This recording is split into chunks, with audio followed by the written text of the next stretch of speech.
YouTube परिवार के सभी साथियों को मेरा प्यार भरा नमस्कार प्रणाम। साथियों, आज हम जिस शख्सियत से मुखातिब होने जा रहे हैं वो किसी परिचय के मोहताज नहीं है। साहित्य से इनका वही नाता है जो दिल और धड़कन का है। पूर्व में इनकी दो काव्य कृतियां, एक गजल संग्रह छत गायब है और दूसरा मुक्तक संग्रह रेत पर नाव, पाठकों के बीच काफी लोकप्रिय है। गजल संग्रह के रूप में इनका तीसरी काव्य कृति भी हमको जल्दी ही पढ़ने को मिलेगी और आशा ही नहीं, पूर्ण विश्वास है कि ये काव्य के क्षेत्र में ये गजल संग्रह भी उतनी ही ख्याति प्राप्त करेगा, वैसे ही पाठकों की पसंद बनेगा जैसे पूर्व में दोनों काव्य कृतियों ने स्थान पाया है।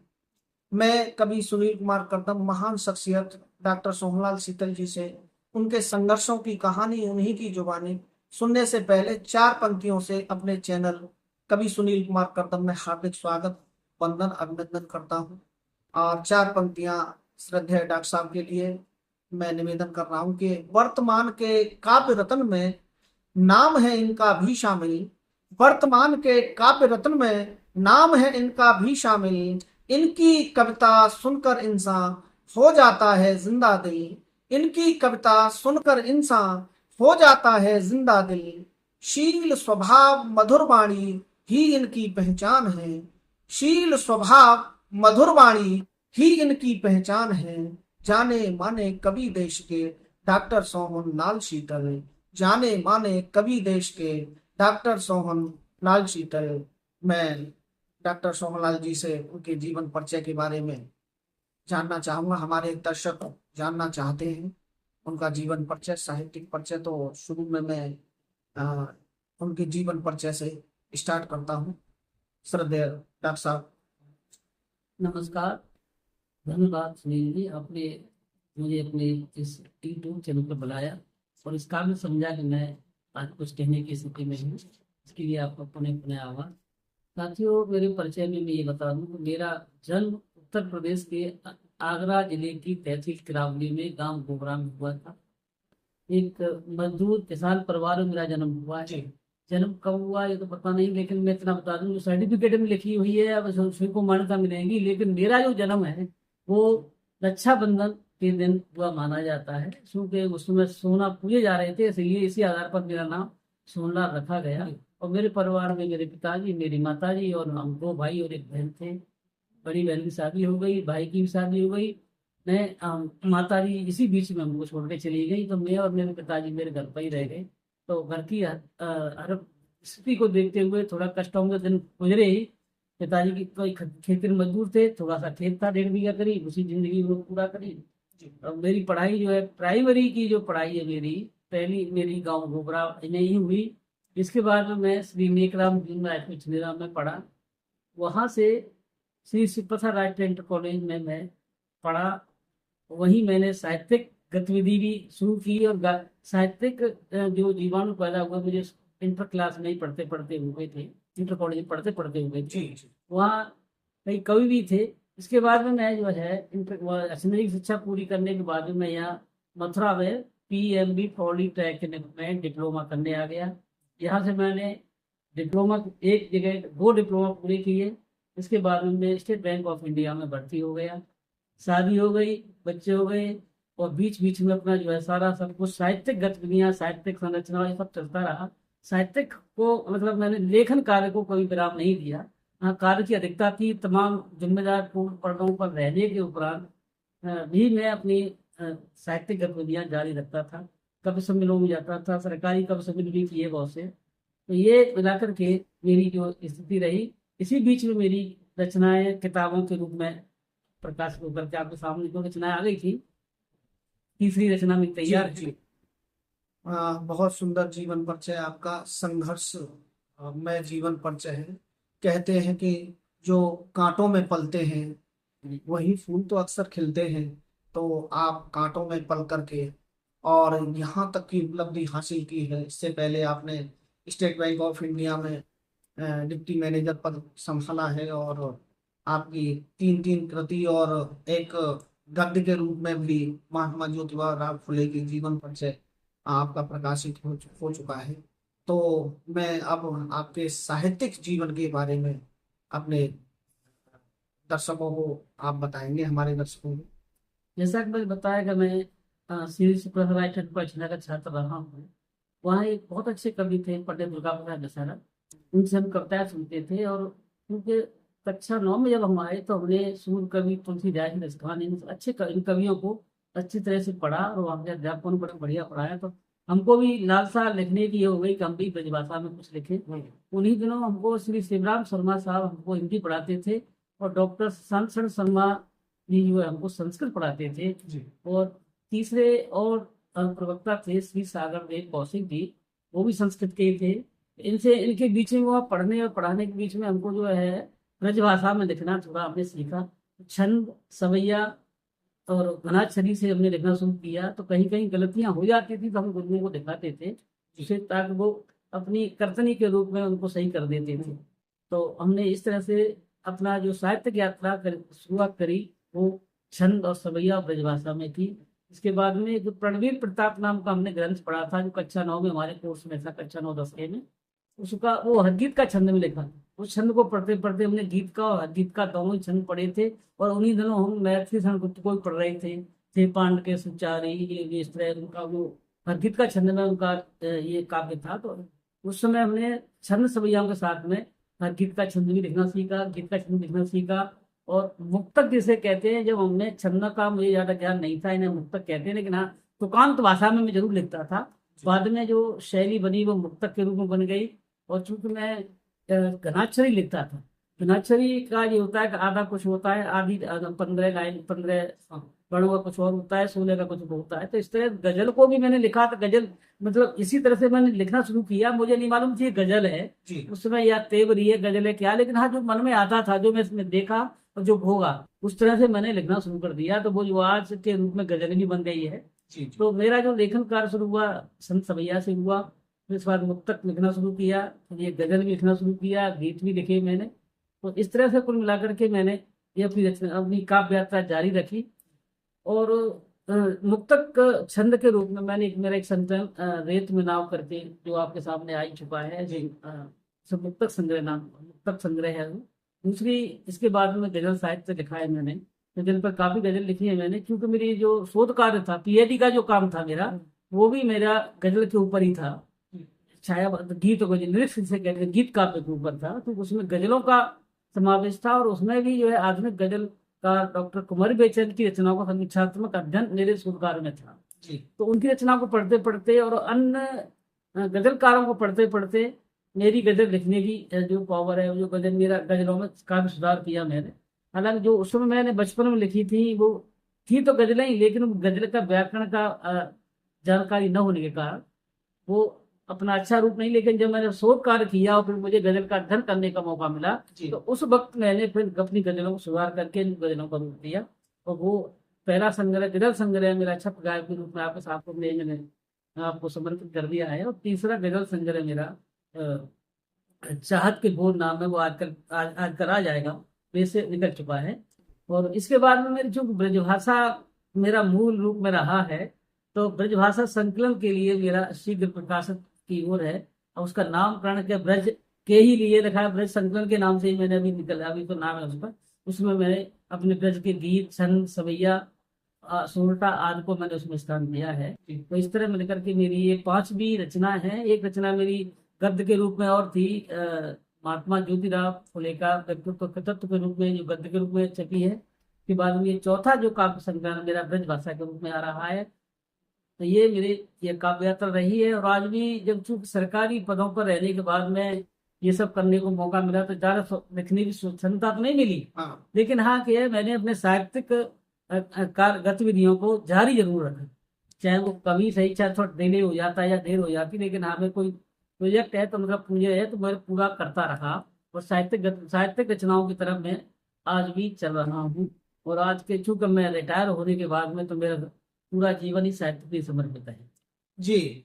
बहुत अच्छा साहित्यिक परिचय है आपका। और नौकरी करते हुए और जिम्मेदार पद पर रहते हुए भी चुपके से अपना काम करते रहे। 4 पंक्तियां मैं इसी संदर्भ में आपको निवेदन कर रहा हूं कि काम करो इतना चुपके से, सदियों जिसका शोर रहे, काम करो इतना चुपके से, सदियों जिसका शोर रहे, ऊंचाई पर पहुंचो जिसकी चर्चा चारों बहुत अच्छा, ओर रहे, बहुत अच्छा। ऊंचाई पर पहुंचो जिसकी चर्चा चारों ओर रहे, रातें काली रोज मुसीबत खड़ी करेंगी राहों में, रातें काली रोज मुसीबत खड़ी करेंगी राहों में, लेकिन मंजिल हासिल करने वाह वाह, पर ही सारा जोर रहे, बहुत सुंदर। लेकिन मंजिल हासिल करने पर ही सारा जोर रहे। और आपने ये करके दिखाया कि काम की दिक्कत के बावजूद, काम के बोझ के बावजूद भी आपकी काव्य कृतियां आई और गद्य में कृति आई, और भी कई आपके समीक्षात्मक अध्ययन चल रहा है, बच्चे कर रहे हैं, और एक और आगे और भी एक काव्य कृति आने वाली है। तो मैं चाहूंगा उनमें से कोई एक गीत गजल मुक्तक आपको याद हो तो हमारे दर्शकों को सुनवाइए। सुनील जी, आपने मेरे बारे में बहुत कुछ ज्यादा ही कह दिया है। कहा है कि किसी के दर्द को सीने में ढाल कर देखो, हाँ हाँ, किसी किसी के के दर्द दर्द को सीने में ढाल कर देखो, जी, पराये दुख में आंसू निकाल कर देखो, किसी के दर्द को सीने में ढाल कर देखो, पराये दुख में आंसू निकाल कर देखो, तुम्हारी जिंदगी संभल जाएगी सोहन, किसी की जिंदगी संभाल कर, हाँ हाँ हाँ, किसी हमारी की जिंदगी, किसी की जिंदगी संभाल कर देखो। तब मैंने कहने की और कोशिश की है कि हाँ, पतझड़ को बाहर बनाना सीख ले, पतझड़ को बाहर बनाना, पतझड़ को बाहर बनाना सीख लो, आंसुओं को अंगार बनाना सीख लो, हाँ, पतझड़ को बाहर बनाना सीख लो, आंसुओं को अंगार बनाना सीख लो, और चाहते हो जीना अगर शान से सोहन, कलम को हथियार बनाना सीख लो, कलम को हथियार, कलम को हथियार बनाना बहुत सीख सही। लो। क्योंकि यहाँ सब कुछ हाँ, इच्छा के अनुसार नहीं होता, यहाँ सब कुछ इच्छा के अनुसार नहीं होता, यश तब से मिलता है उपहार नहीं होता, यहाँ सब कुछ इच्छा के अनुसार नहीं होता, यश तब से मिलता है उपहार नहीं होता, संघर्ष करो, संघर्ष करो, संघर्ष करो, बिना मेहनत के सपना साकार नहीं होता, बिल्कुल, बिना मेहनत के सपना साकार नहीं होता। क्योंकि ये अभी सितंबर का महीना चल रहा है और हिंदी के लिए ये समर्पित महीना कहा जाता है, जी, और इसमें यानी हिंदी पखवाड़ा आज शायद समाप्त हो रहा है।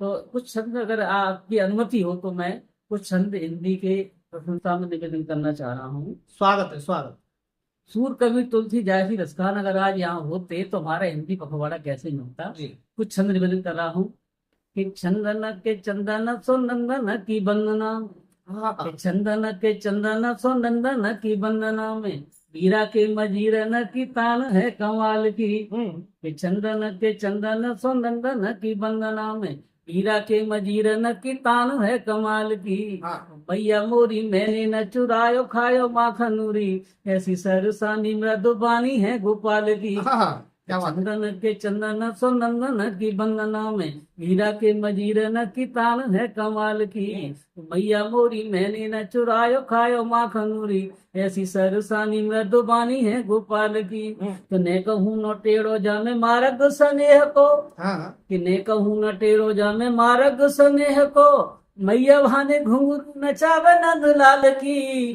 और सोहन सुवंग गात बारो ऐसी बानी माए, हिंदी है सुहानी बिंदी भारती के वाल की, क्या बात है, सोहन सुवंग गात बारो ऐसी बानी माए, हिंदी है सुहानी बिंदी भारती के वाल की, कि बैन बरदाई के, हाँ, कि बैन बरदाई के जो नैन बने सूरन के, कि बैन बरदाई के जो नैन बने सूरन के, शब्द वेदी बाना ने सब बैरी जो बेनाए हैं, कि बैन बरदाई के जो नैन बने सूरन के, शब्द वेदी बाना ने सब बैरी जो बेनाए हैं, हाँ, भूषण बखानी वीर गाथा मेरे दिव्य देश, सुख व्यास खग मृग वेद जो पढ़ाए हैं, तो एरी हिंदी बानी तेरी कहा लो बड़ाई करो, तेरी हिंदी बानी तेरी कहा लो बड़ाई करूं, तेरे सूर सागर में देवहू नहाए हैं। हाँ। ओ बिहारी जी के तीर रस खान की रसीली खीर, कबीरा उड़ाई फाग रतन जड़ाए हैं। बहुत सुंदर, बिहारी बहुत जी के सुंदर। तीर रस खान की रसीली खीर,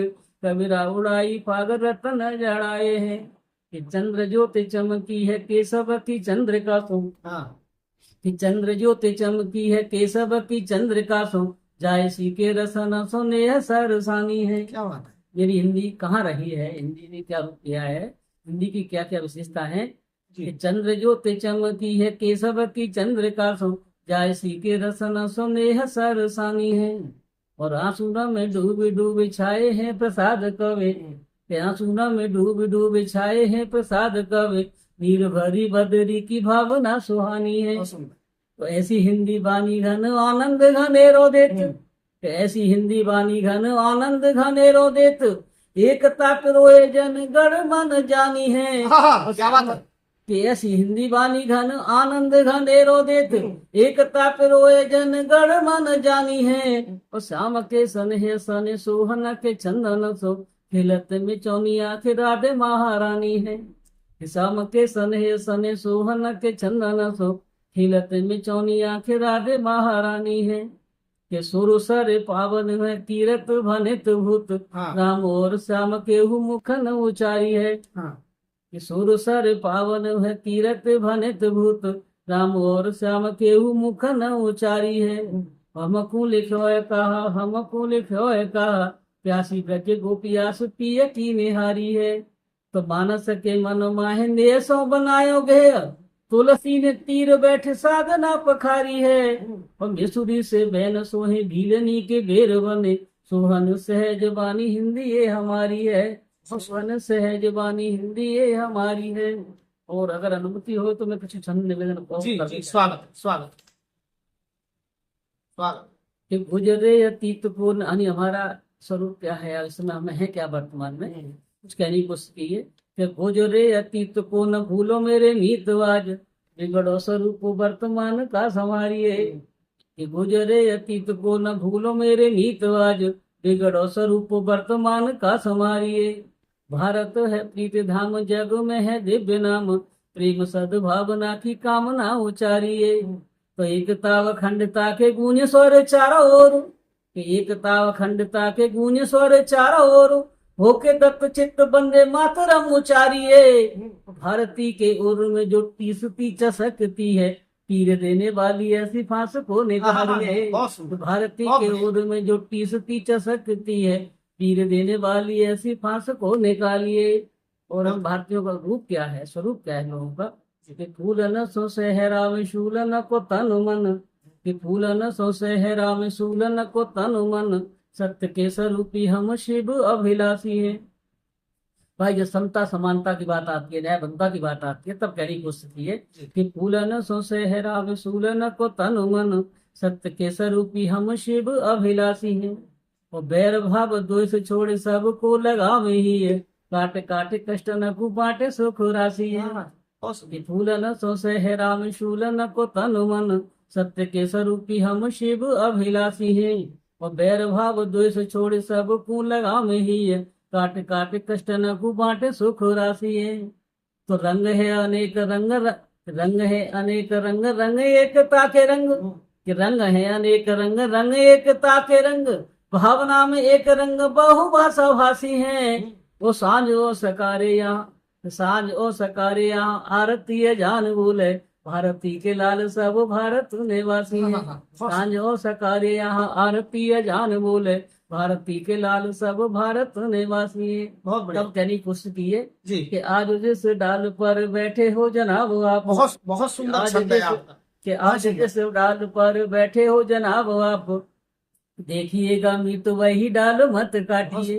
कि आज जिस डाल पर बैठे हो जनाब आप, देखिएगा मीत वही डाल मत काटिए।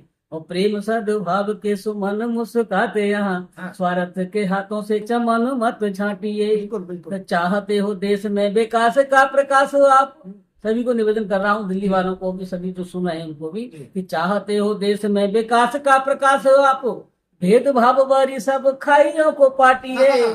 और राष्ट्र की नदी में हमें रहना है लहरों सा, वर्ग जात भेद संप्रदाय में न बांटिए।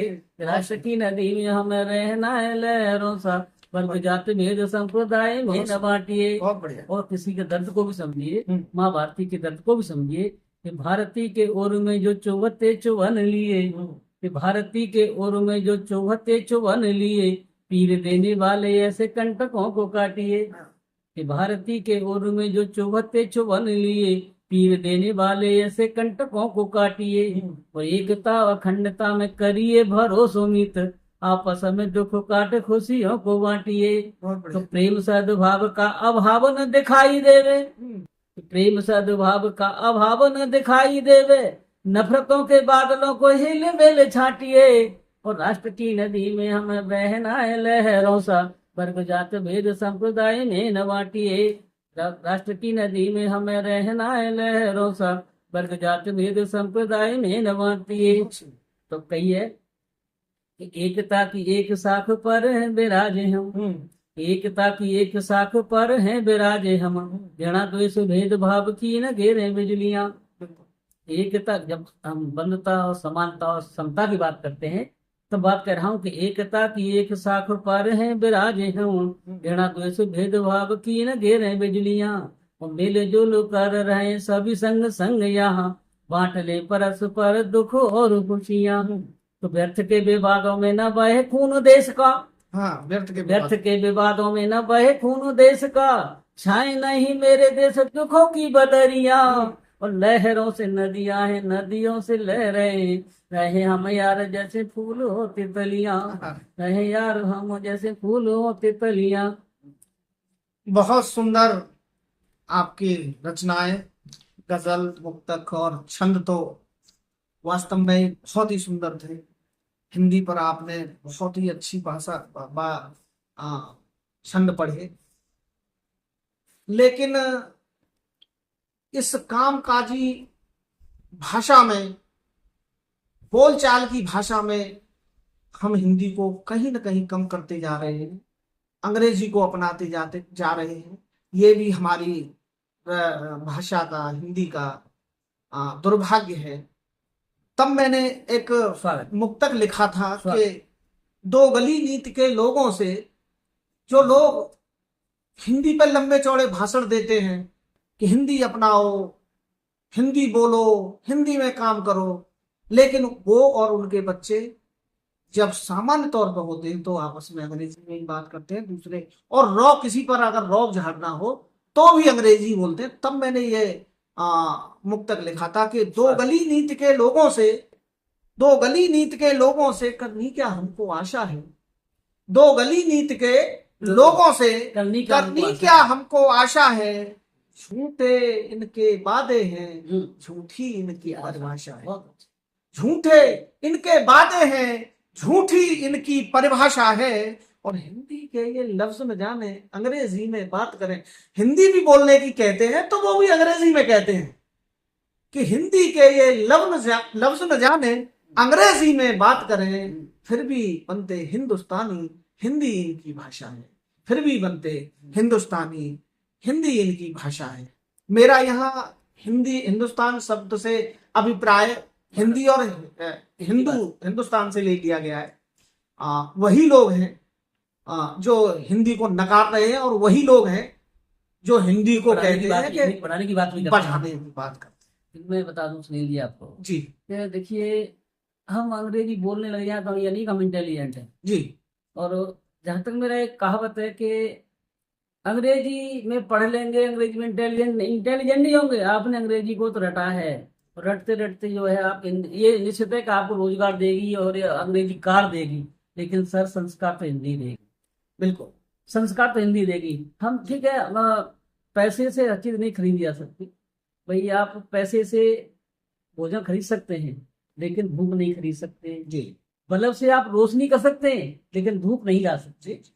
ठीक है, तो कहने का आशय ये है कि जो हमारी जो मातृभाषा है और जिससे जहां हमने जन्म लिया, अगर हम उस देश की भाषा में लिप्त नहीं होंगे, भाषा नहीं बोलेंगे, तो फिर हमारी संस्कृति और हमारा जो सनातनिया जो कुछ भी हम कह सकते हैं वो हमारा अस्तित्व नहीं है। जी, जी। इसलिए हिंदी का सीखना, हिंदी का बोलना, हिंदी को लाना ठीक है, आप मानता हूँ ये विदेशी कंपनी आ गई है, ये भी तो हिंदी सीख रही है, अपने एम्प्लॉई को हिंदी में बात करने के लिए कह रही है, लेकिन हम लोग अंग्रेजी के पिछले गुरु क्यों बने भाई?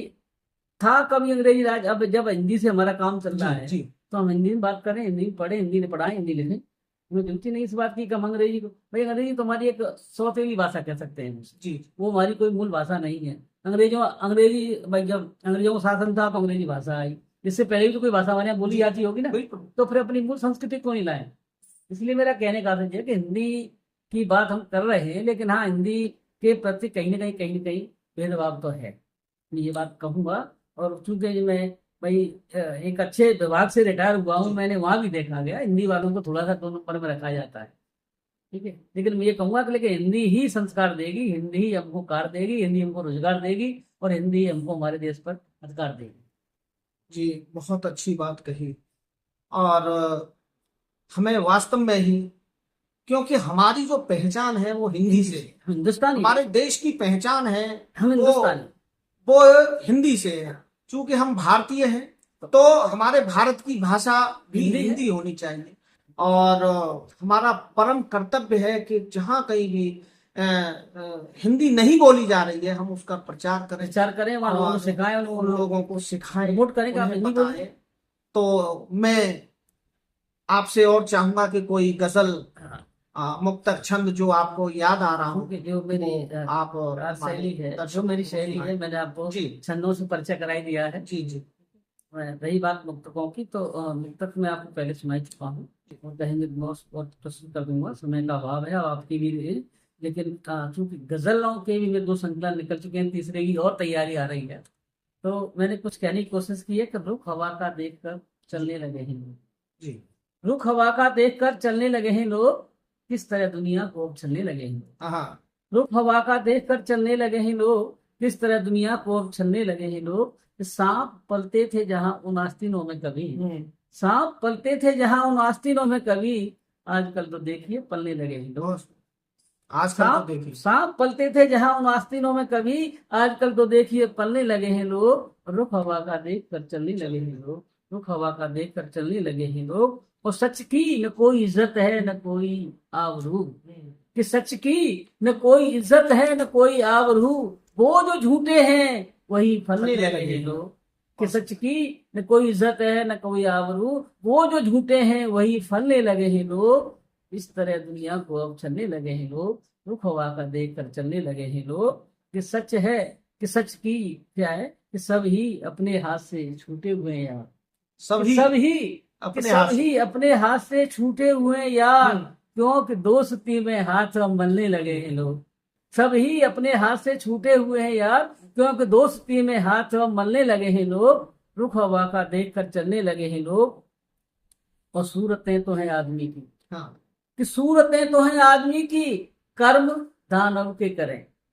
सूरतें तो हैं आदमी की, कर्म दानव के करें, न जाने के सांचे में अब ढलने लगे हैं लोग। सूरतें तो हैं आदमी की, कर्म दानव के करें, न जाने कि सांचे में अब ढलने लगे हैं लोग। रुख हवा का देख कर चलने लगे हैं लोग। और आ गए उस अजूबे दौर में सोहन, आ गए हैं उस अजूबे दौर में सोहन, शीतल का जिक्र आते ही जलने लगे हैं लोग। आ गए हैं उस अजूबे दौर में सोहन, शीतल का जिक्र आते ही जलने लगे हैं लोग। रुख हवा का देख कर चलने लगे हैं लोग, रुख हवा का देख कर चलने लगे हैं लोग। इस तरह दुनिया को अब चलने लगे हैं लोग, चलने लगे। तो एक गजल नई संकलन की पढ़े दे रहा हूँ। मैं यही चाह रहा था कि जो नया चाहत के बोल इस गजल पहले पढ़ने से पहले मैं आपसे जानना चाहूंगा, ये जो इसका नाम चाहत के बोल क्यों रखा गया? एक्चुअली में चाहत के बोल क्या है कि जो आजकल का जो परिवेश है, आज के जो परिवेश है, आजकल का जो माहौल है, उसको देखते हुए लगा ऐसा कि कोई न कोई कुछ कहने की जरूरत है, कोई आदमी नहीं सुन रहा है किसी बात को। तब मैंने इसका नाम रखा नंबर 1। एक मेरी पारिवारिक समस्या ये भी थी कि मैं घर में मेरी सबसे बड़ी भाभी थी, मैं उनसे अपने मन की हर बात कह लेता था, तो वो भी एक चाहत थी मेरी। आज वो दुनिया से चली गई तो चाहत के बोल को मेरे लेके चली गई। जब से मेरी वाणी बंद है तो मैं अपनी चाहत, अपनी इच्छा की बात में किसी से कर भी नहीं सकता हूँ। तो मैंने एक छोटी सी गजल, इसी जो इसकी पहली गजल है जी, चाहत के बोल की, वो मैंने कहने की कोशिश करी है। फिर दूसरी गजल में आपको सुनाऊंगा। स्वागत है। चाहत के बोल कोई सुनाता नहीं मिला, चाहत के बोल कोई सुनाता नहीं मिला, यूं मित्रता भी कोई निभाता नहीं मिला। चाहत के बोल कोई सुनाता नहीं मिला, यूं मित्रता भी कोई निभाता नहीं मिला। और बूढ़े की संपदा पे है निगाहें गड़ी हुई, बूढ़े की संपदा पे है निगाहें गड़ी हुई, पर अपना फर्ज कोई निभाता नहीं मिला। हाँ, और बूढ़े की संपदा पर है निगाहें गड़ी हुई, पर अपना फर्ज कोई निभाता नहीं मिला। चाहत के बोल कोई सुनाता नहीं मिला, चाहत के बोल कोई सुनाता नहीं मिला। कोई ना कोई स्वार्थ बसा करके आएंगे, कोई आएगा अभी तो क्या आएगा, आदमी बिना स्वार्थ के नहीं आएगा। तो कहने की कोशिश की है कि कोई न कोई स्वार्थ बसा करके आएंगे, निस्वार्थ कोई आज तक आता नहीं। कोई न कोई स्वार्थ बसा करके आएंगे, निस्वार्थ कोई आज तक आता नहीं मिला। और भटकाने वाले सैकड़ों मिले, भटकाने वाले सैकड़ों मिले, भटकाने वाले सैकड़ों मिलते रहे, मगर भटके को राह दिखाने वाला कोई नहीं आता। मगर भटके को कोई राह दिखाता नहीं मिला, चाहत के बोल कोई सुनाता नहीं मिला, भटके को कोई राह दिखाता नहीं मिला। और पहनावा ऐसा, आजकल जो देख रहे हैं आप, पहनावा ऐसा जिस्म का भूगोल बांच लो। वाह, पहनावा ऐसा शब्दावली यूज करिए। पहनावा ऐसा जिस्म का भूगोल बांच लो, तिस पर भी बाप सुन के लजाता नहीं मिला, तिस पर भी बाप लजाता नहीं मिला। चाहत के बोल कोई सुनाता नहीं मिला। और उत्तेजना के गीत तो सोवन बहुत सुने, उत्तेजना के गीत तो सोवन बहुत सुने, पर प्रेम गीत कोई भी गाता नहीं मिला।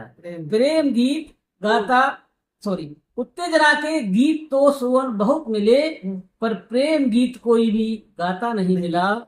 चाहत के बोल कोई सुनाता नहीं मिला, चाहत के बोल कोई सुनाता नहीं मिला। चूंकि इसी तरह की सामाजिक संवेदनाएं और मानवीय संवेदनाओं को लेकर के ये सारी गजलें, इसमें करीब 100 गजलें हैं दूसरे संकलन में। तो ये मैंने चाहत के बोल नाम का, इसकी एक गजल और मुझे जो अच्छी लगी है, मैं आपको निवेदन कर रहा हूँ कि सारे रुतबे हवा हो गए, सारे रुतबे हवा हो गए, क्षण में क्या से क्या हो गए। सारे रुतबे हवा हो गए, क्षण में क्या से क्या हो गए। हमको विष जो रहे समझते, हमको विष जो रहे समझते, हम उनकी ही दवा हो गए। हमको विष जो रहे समझते, हम उनकी ही दवा हो गए। हमको विष जो रहे समझते, हम उनकी ही दवा हो गए। सारे रुतबे हवा हो गए, क्षण में क्या से क्या हो गए। रहे मित्रवत कभी सफर में, रहे मित्रवत कभी सफर में, वक्त पड़ा तो दफा हो गए। रहे मित्रवत कभी सफर में, वक्त पड़ा तो दफा हो गए। जो भी उनके जुल्मों सितम थे, जो भी उनके जुल्मों सितम थे, खास उन्हीं की अदा हो गई। जो भी उनके जुल्मों सितम थे, खास उन्हीं की अदा हो गए। सारे रुतबे हवा हो गए, क्षण में ही क्या से क्या हो गए। और घोर गरीबी घुटन बेकसी, घोर गरीबी घुटन बेकसी, यही उम्र की अदा हो गए। घोर गरीबी घुटन बेकसी, यही उम्र की सजा हो गए।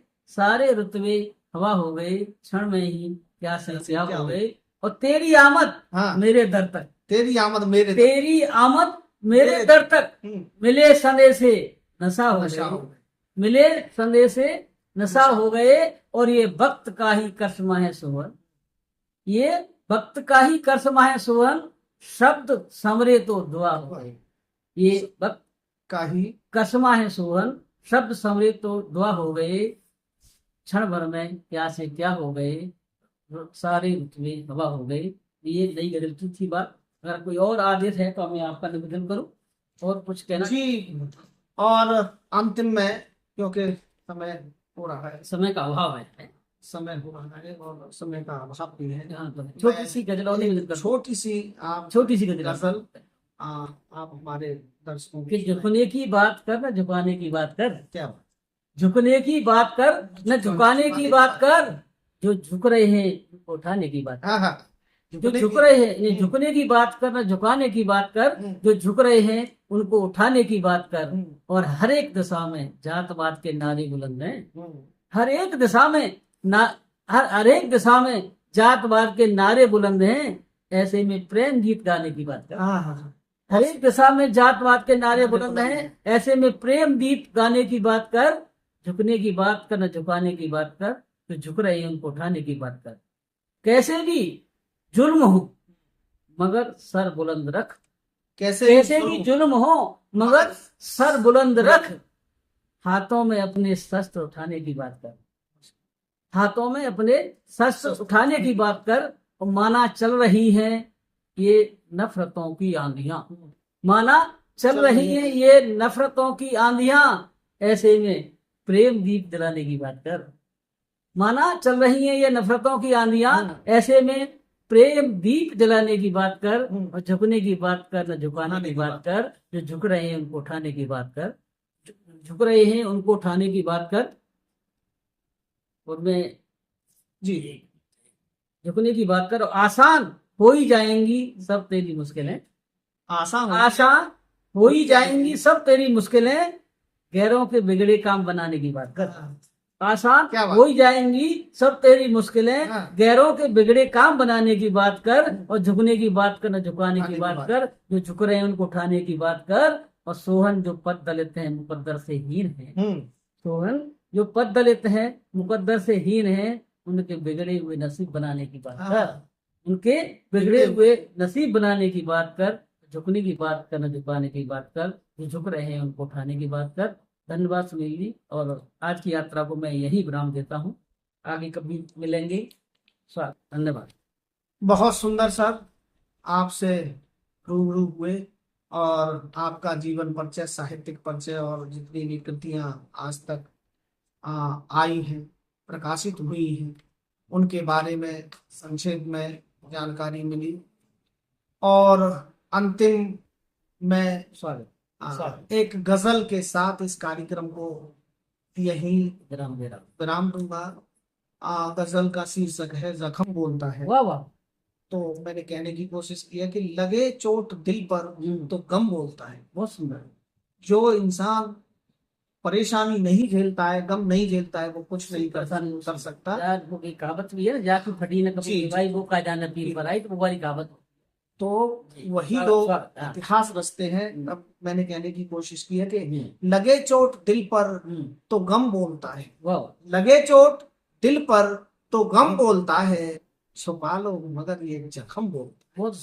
लगे चोट दिल पर तो गम बोलता है। जो छुपा लो मगर ये जख्म बोलता है। और हकों का हनन जब हुकूमत करे तो, हकों का हनन जब हुकूमत करे तो रियाया का अपना भी दम बोलता है। हकों का हनन जब हुकूमत करे तो रियाया का अपना भी दम बोलता है। और पनपते हैं अक्सर बगावत के तेवर। पनपते हैं अक्सर बगावत के तेवर। सियासत का जब जब सितम बोलता है। पनपते हैं अक्सर बगावत के तेवर। सियासत का जब जब सितम बोलता है। कि जलते रहेंगे सदा आदियों में, जलते रहेंगे सदा आदियों में। चरागों का अपना संयम बोलता है। बहुत सुंदर। कि जलते रहेंगे सदा आदियों में। चरागों का अपना संयम बोलता है। और कभी हौसला छोड़ देना न करदम, कभी हौसला छोड़ देना न करदम। ये बढ़ता हुआ हर कदम बोलता है। ये बढ़ता हुआ हर कदम बोलता है। इसी के साथ आप स्टूडियो में आए, बहुत बहुत आभार, बहुत बहुत धन्यवाद। और पुनः चाहेंगे किसी कभी आगे वक्त मिला तो एक बार जरूर आपसे जब आप आदेश करेंगे मैं अभी तो जाऊंगा। और मैं आपको पुनः धन्यवाद दे रहा हूँ कि आपने मुझे स्टूडियो में बुला करके एक मेरा गौरव बढ़ाया है और मेरा सम्मान किया है। इसके लिए मैं आपका पुनः आभार व्यक्त करता हूँ। नमस्कार। माना के चुपचाप खड़े रहते हैं, बड़े कवि ने कहा है किसी ने कि माना कि चुपचाप खड़े रहते हैं, बड़े तो हमेशा बड़े रहते हैं। बहुत सुंदर, बहुत सुंदर। ये हमारे डॉक्टर सोहनलाल शीतल जी थे जिन्हें आप सुन रहे थे। और इसी के साथ मैं इस कार्यक्रम को विराम देता हूँ। सभी को मेरा नमस्कार, प्रणाम एक बार पुनः। और अगर ऐसे ही कार्यक्रम, ऐसे ही इंटरव्यू, ऐसे ही मुलाकात सुननी है तो मेरे चैनल को सब्सक्राइब कीजिए, लाइक कमेंट शेयर कीजिए। धन्यवाद।